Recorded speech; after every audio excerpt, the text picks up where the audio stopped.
In this video, we will take a look at set membership.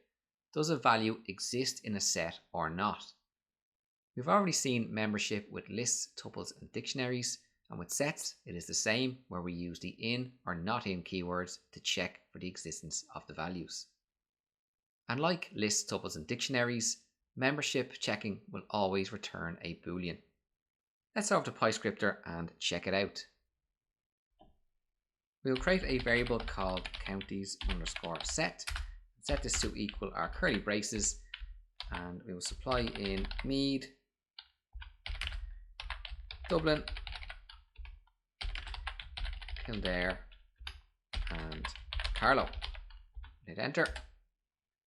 A set object has a length. We can call the len function and supply in our county set and hit enter, and we can see there are 4 entries in our set. But this video isn't about length. Let's get straight into membership. I'm going to check if Kildare is in our counties set.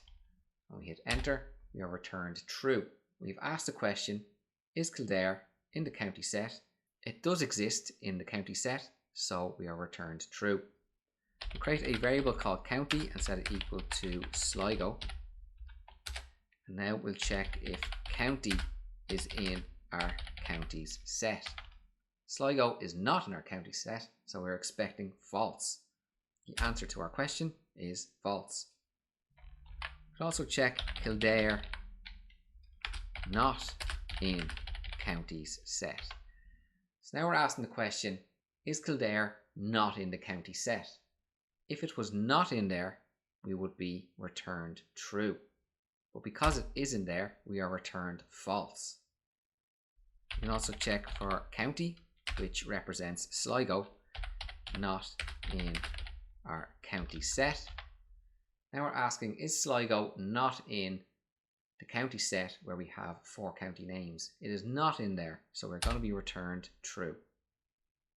Another way to check if a value is in a set is if we turn that value into a set itself. Let's say my set equals, and we're going to put in Kildare.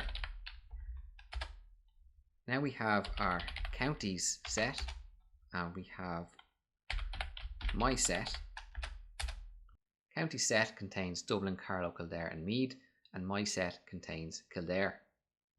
We are going to see set methods in the next video, but we can call our my set variable and call the is subset method and supply in our counties set. Here we are asking, is my set a subset of counties set? We'll hit enter and we are returned true because Kildare is a member of our counties set. In this video we saw that a set has a length. We then assessed set membership by using the in and not in keywords, and membership always returns a boolean. In the next video we are going to take a look at set methods, but we saw one in this video called is subset, where we could check the membership of one set to see if it is a subset of another set.